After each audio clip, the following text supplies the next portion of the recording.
Olá, tudo bem com vocês? Espero que estejam todos bem. Olha só quem apareceu por aqui novamente. Então, eu estou substituindo a professora Sara novamente, mas breve ela vai estar de volta. Eu sou a professora Neilda, vou trabalhar o componente curricular de ciências com vocês no 7º ano. Todos os nossos materiais vocês podem encontrar na plataforma Palmas Homeschool, no endereço www.educacãopalmas.to.gov.br. Hoje é a nossa 10ª aula número 10. Vamos lá iniciar a nossa aula de hoje, pessoal? Venham comigo nessa aventura, vamos lá? Hoje iremos falar, dar continuidade antes, ao assunto da aula passada, da aula 9, que nós começamos a falar sobre temperatura e calor e hoje nós vamos finalizar este assunto. Dentro desse conteúdo, nós vamos falar sobre as escalas de temperatura, que são as termométricas, medidores de temperaturas, materiais condutores e isolantes. Esses materiais condutores e isolantes aí, veio o que na memória de vocês? Conduz, isola, será que é isso mesmo, pessoal? Vamos lá iniciar a nossa aula de hoje? Eu quero que vocês observem essa imagem que está na tela de vocês, que são as escalas termométricas. A menor temperatura a que os corpos podem chegar é chamada de zero absoluto. Zero absoluto, professora? Sim, pessoal. A menor temperatura é chamada de zero absoluto. Lembrem-se disso. Que corresponde a um ponto em que a agitação molecular é zero. Então, zero absoluto quer dizer que a agitação molecular vai ser o quê? Zero. Ou seja, as moléculas ficam completamente em repouso. Essa temperatura, pessoal, será que foi definida simulada? Não, pessoal. Ela foi definida no século XIX pelo cientista inglês William Thomson, mais conhecido como... Quem lembra como ele era conhecido, William Thomson? Como Lord Kelvin. Já ouviram falar? Eu tenho certeza que vocês já ouviram falar esse nome desse cientista aí. Lord Kelvin. Que tal? Hein? Agora nós vamos falar sobre os 3 tipos de escalas. 3 tipos que são bem conhecidas, que são as escalas Kelvin, Celsius e Fahrenheit. Já ouviram falar nesses 3 nominhos aí? Tenho certeza que sim, pessoal. Nós vamos começar... Observem aí esse slide na tela de vocês. Vamos começar falando sobre a escala Kelvin, tá? A escala Kelvin foi proposta no século XIX por William Thomson, ou Lord Kelvin. Ele acreditava que era necessária uma escala termométrica que pudesse atribuir ao material uma total ausência de movimentação de suas partículas, o que ele chamou de zero absoluto. Lembra que falamos direitinho o que era zero absoluto? Então, o Kelvin é a unidade padrão do Sistema Internacional de Unidades para a grandeza da temperatura. Nenhum país, pessoal, lembrem-se disso, nenhum país utiliza a escala Kelvin.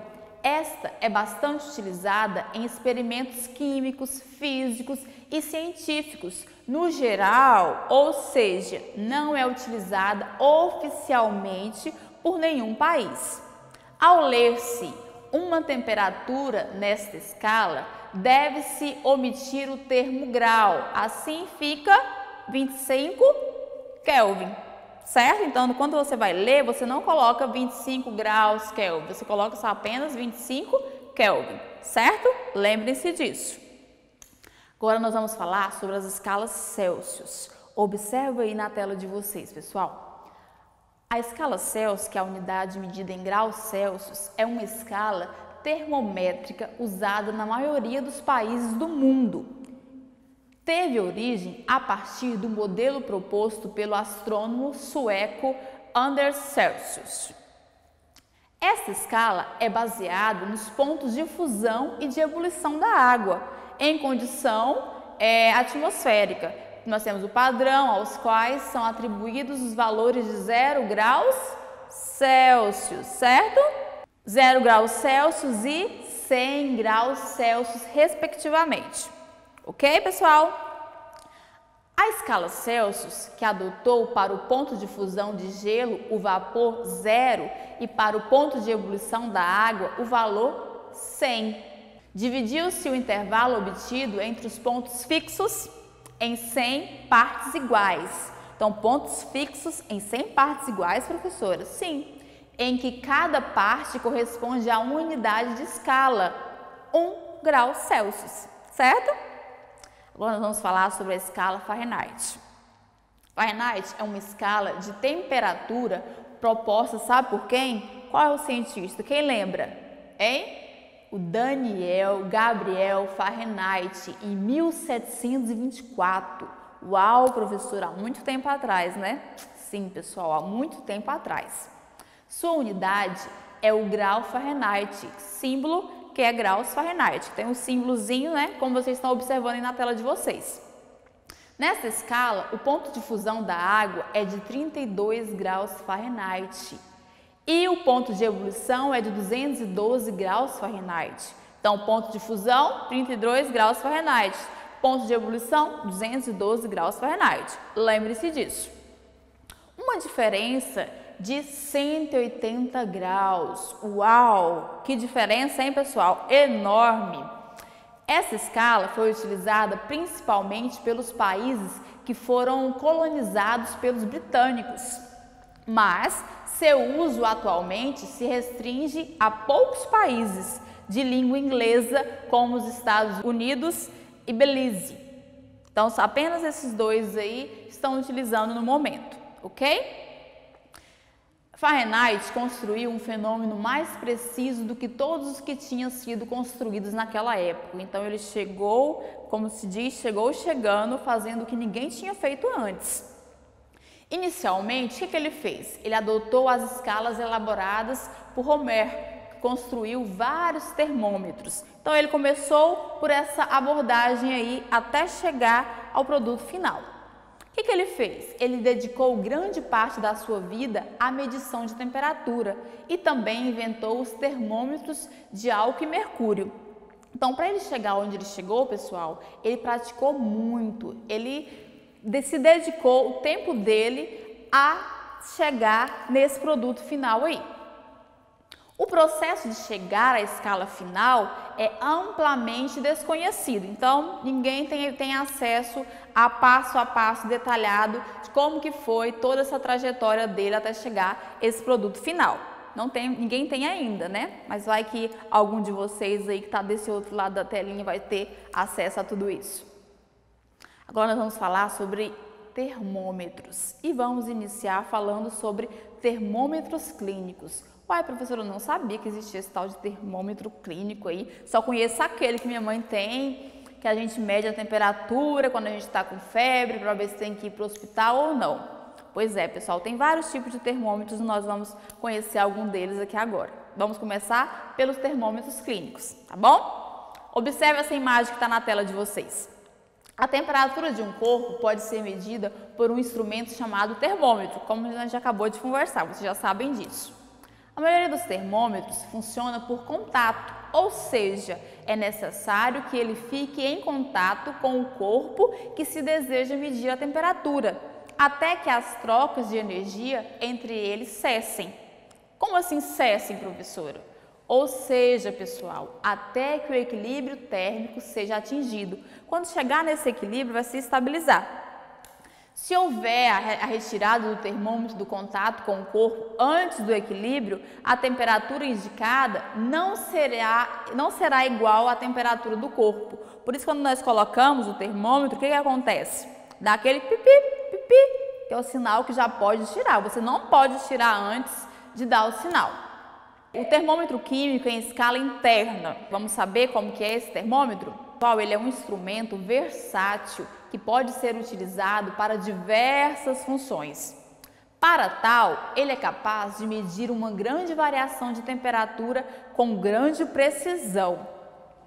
É indicado para o controle térmico de uso geral, tanto para a indústria, quanto em laboratórios químicos, quanto para o ambiente hospitalar. Então, ele é de uso mais preciso, ele tem que ser bem específicozinho para não ter nenhum diagnóstico que seja errado.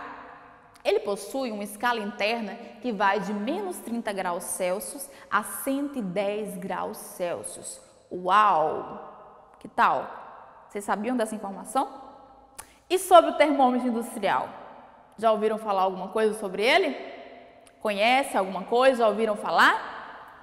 Quem não sabe nada ainda, vamos conhecer ele agora. São utilizados em equipamentos. O ponteiro indica a temperatura e a haste conectada ao mostrador é o sensor. É utilizado para medição de temperatura de quê, pessoal? Da água, gases ou mesmo para medição de temperatura de ambientes industriais, como por exemplo a caldeira industrial. Então eles utilizam esse tipo de termômetro, que é o termômetro industrial, ok? Agora nós vamos falar sobre materiais condutores. Como assim, professora? Lembra que nós falamos lá no início da aula que nós iríamos falar sobre os materiais condutores? Então, observe essa imagem que está na tela aí de vocês.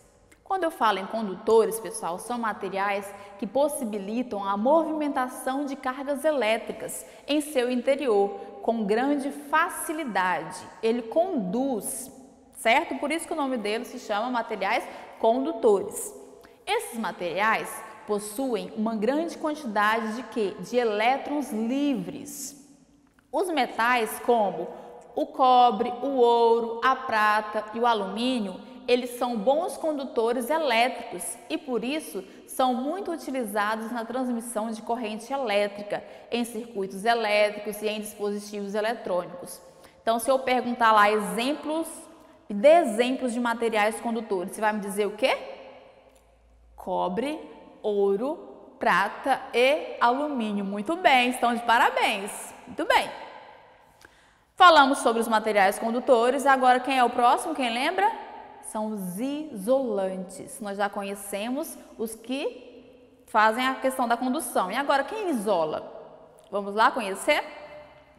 Os materiais isolantes são aqueles que oferecem grande oposição à passagem de cargas elétricas. Nesses materiais, os elétrons encontram-se, de modo geral, fortemente ligados aos núcleos atômicos e, por isso, não são facilmente conduzidos. Materiais como borracha, silicone, vidro, plástico e cerâmica são bons exemplos de isolantes. Entenderam essa diferença entre ambos? Agora, se eu perguntar exemplos de materiais isolantes, o que você vai me dizer? Ah, professora, eu lembro. Borracha, silicone, vidro, plástico e cerâmica. Esses materiais, diferente dos outros que eu citei, o ouro, o cobre, são isolantes, certo? Entenderam essa diferença, pessoal? Então, meus queridos, hoje o nosso estudo foi sobre os conceitos de temperatura e calor, propagação de calor, sensação térmica, escalas termométricas, materiais condutores e isolantes térmicos. Nós finalizamos esse assunto hoje na nossa 10ª aula. Então, o que eu quero que vocês façam? Se ficou alguma dúvida sobre algum desses conceitos, eu quero que você volte à aula. Aliás, assista novamente. Aonde que eu vou assistir novamente, professora? No canal Palmas Homeschool ou no YouTube. Certo, pessoal? Queridos alunos, que no decorrer deste ano, você seja como uma árvore, que juntos possamos semear conhecimentos e, no final, colhermos os frutos dessa parceria de sucesso. Chegamos ao fim da nossa aula de hoje. Gratidão é a palavra por estarmos reunidos novamente. Eu espero que vocês estejam acessando a plataforma, estejam desenvolvendo, fazendo as atividades, tirando as dúvidas com os professores de vocês. Pode ter certeza que breve estaremos todos reunidos novamente na forma presencial. Fiquem bem, cuidem-se e um grande abraço virtual da professora Neilda.